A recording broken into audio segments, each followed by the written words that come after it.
ओम श्री गणेशाय नमः। ओम नमः शिवाय।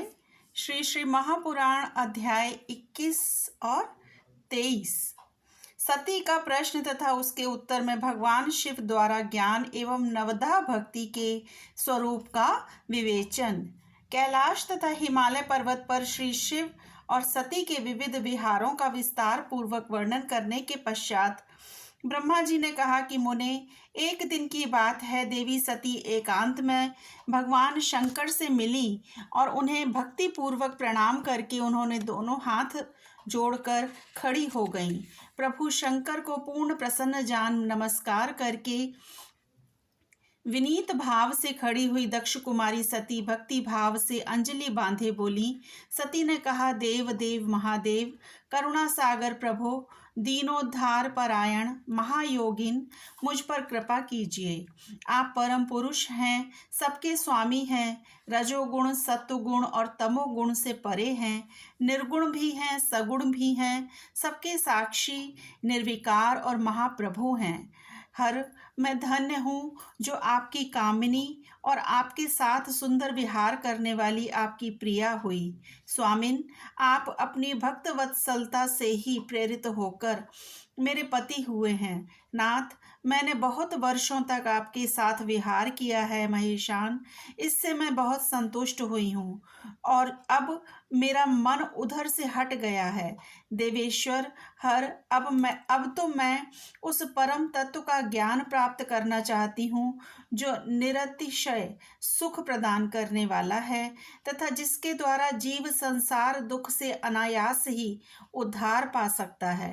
नाथ, जिस कर्म का अनुष्ठान करके विषयी जीव भी परम पद को प्राप्त कर ले और संसार बंधन में न बंधे, उसे आप बतलाइए, मुझ पर कृपा कीजिए।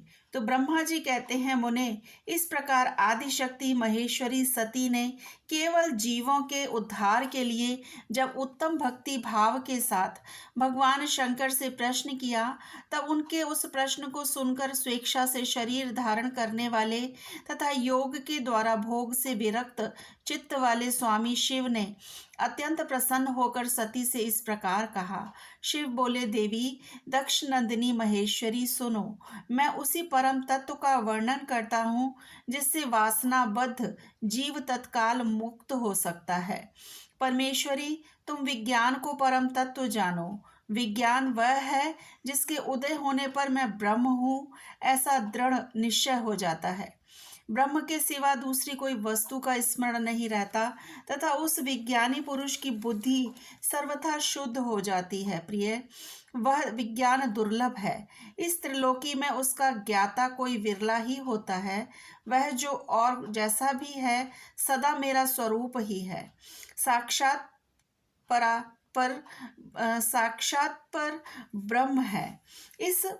उस विज्ञान की माता है मेरी भक्ति, जो भोग और मोक्ष रूप फल प्रदान करने वाली है।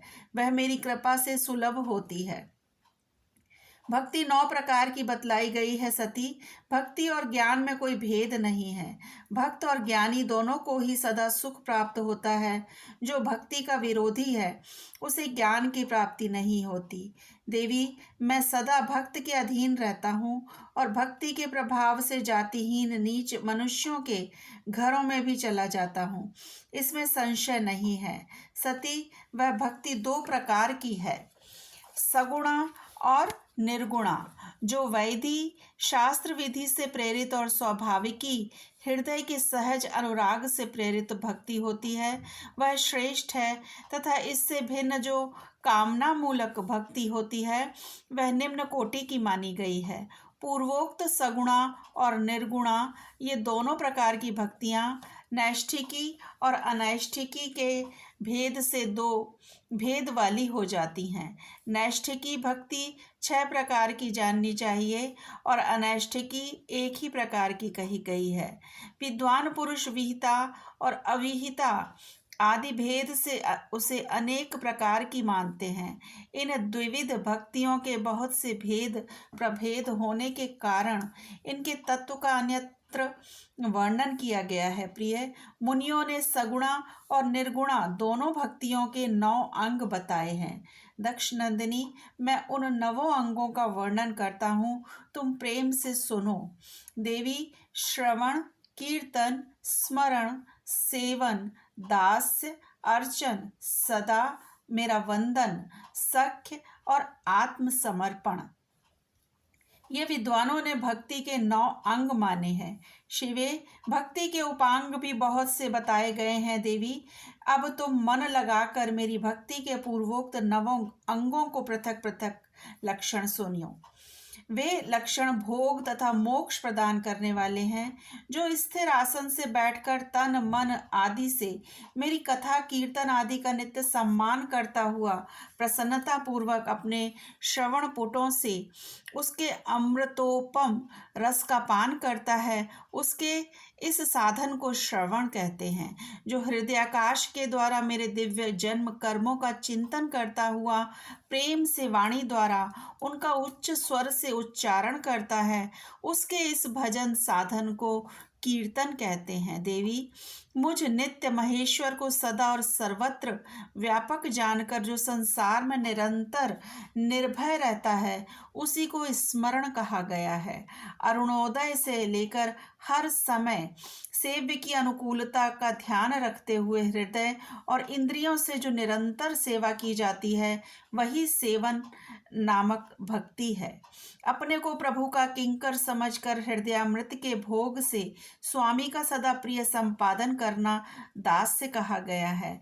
अपने धन वैभव के अनुसार शास्त्रीय विधि से मुझ परमात्मा को सदा पाद्य आदि 16 उपचारों का जो समर्पण करना है, उसे अर्चन कहते हैं। मन से, ध्यान और वाणी से वंदनात्मक मंत्रों के उच्चारण पूर्वक 8 अंगों से भूतल का स्पर्श करते हुए जो इष्ट देव को नमस्कार किया जाता है, उसे वंदन कहते हैं। ईश्वर मंगल या अमंगल जो कुछ भी करता है, वह सब मेरे मंगल के लिए ही है, ऐसा दृढ़ विश्वास रखना सख्य भक्ति का लक्षण है। देह आदि जो कुछ भी अपनी कही जाने वाली वस्तु है, वह सब भगवान की प्रसन्नता के लिए उन्हीं को समर्पित करके अपने निर्वाह के लिए भी कुछ बचाकर न रखना अथवा निर्वाह की चिंता से भी रहित हो जाना आत्मसमर्पण कहलाता है। ये मेरी भक्ति के 9 अंग हैं जो भोग और मोक्ष प्रदान करने वाले हैं। इनसे ज्ञान का प्राकट्य होता है तथा ये सब साधन मुझे अत्यंत प्रिय हैं। मेरी भक्ति के बहुत से उपांग भी कहे गए हैं, जैसे बिल्व आदि का सेवन आदि। इनको विचार से समझ लेना चाहिए। प्रिय, इस प्रकार मेरी सांगोपांग भक्ति सबसे उत्तम है। यह ज्ञान वैराग्य की जननी है और मुक्ति इसकी दासी है। यह सदा सब साधनों से ऊपर विराजमान है। इसके द्वारा संपूर्ण कर्मों के फल की प्राप्ति होती है। यह भक्ति मुझे सदा तुम्हारे समान ही प्रिय है। जिसके चित्त में नित्य निरंतर यह भक्ति निवास करती है, वह साधक मुझे अत्यंत प्यारा है। देवेश्वरी, तीनों लोकों और चारों युगों में भक्ति के समान दूसरा कोई सुखदायक मार्ग नहीं है। कलयुग में तो यह विशेष सुखद एवं सुविधाजनक है। देवी, कलयुग में प्राय ज्ञान और वैराग्य के कोई ग्राहक नहीं है, इसलिए वे दोनों वृद्ध, उत्साह शून्य और जर्जर हो गए हैं। परंतु भक्ति कलयुग में तथा अन्य सब युगों में भी प्रत्यक्ष फल देने वाली है। भक्ति के प्रभाव से मैं सदा उसके वश में रहता हूँ, इसमें संशय नहीं है। संसार में जो भक्तिमान पुरुष हैं, उसकी मैं सदा सहायता करता हूँ, उसके सारे विघ्नों को दूर हटाता हूँ। उस भक्त का जो शत्रु होता है, वह मेरे लिए दंडनीय है, इसमें संशय नहीं है। देवी, मैं अपने भक्तों का रक्षक हूँ। भक्त की रक्षा के लिए ही मैंने कुपित हो अपने नेत्र जनित अग्नि से काल को भी दग्ध कर डाला था। प्रिय भक्त के लिए मैं पूर्व काल में सूर्य पर भी अत्यंत क्रुद्ध हो उठा था और शूल लेकर मैंने उन्हें मार भगाया था। देवी भक्त के लिए मैंने सैन्य सहित रावण को भी क्रोधपूर्वक त्याग दिया और उसके प्रति कोई पक्षपात नहीं किया। सती देवेश्वरी, बहुत कहने से क्या लाभ, मैं सदा ही भक्त के अधीन रहता हूँ और भक्ति करने वाले पुरुष के अत्यंत वश में हो जाता हूँ। ब्रह्मा जी कहते हैं, नारद, इस प्रकार भक्त का महत्व सुनकर दक्ष कन्या सती को बड़ा हर्ष हुआ। उन्होंने अत्यंत प्रसन्नता पूर्वक भगवान शिव को मन ही मन प्रणाम किया। मुने, सती देवी ने पुनः भक्ति कांड विषयक शास्त्र के विषय में भक्ति पूर्वक पूछा। उन्होंने जिज्ञासा की कि जो लोक में सुखदायक तथा जीवों के उद्धार के साधनों का प्रतिपादन है, वह शास्त्र कौन सा है। उन्होंने यंत्र मंत्र शास्त्र, उसके महात्म्य तथा अन्य जीवोद्धारक धर्ममय साधनों के विषय में विशेष रूप से जानने की इच्छा प्रकट की। सती के इस प्रश्न को सुनकर शंकर जी के मन में बड़ी प्रसन्नता हुई। उन्होंने जीवों के उद्धार के लिए सब शास्त्रों का प्रेम पूर्वक वर्णन किया।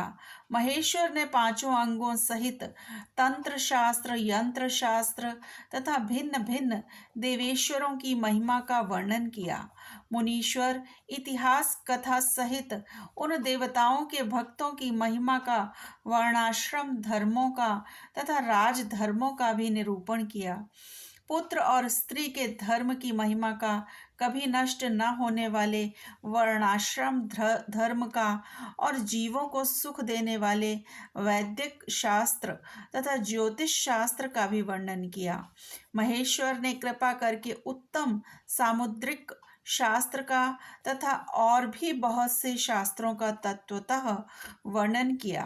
इस प्रकार लोकोपकार करने के लिए सद्गुण संपन्न शरीर धारण करने वाले त्रिलोक सुखदायक और सर्वज्ञ सती शिव हिमालय के कैलाश शिखर पर तथा अन्यान्य स्थानों में नाना प्रकार की लीलाएं करते थे। वे दोनों दंपति साक्षात पर ब्रह्म स्वरूप हैं। ओम नमः शिवाय। शिव जी सदा सहाय।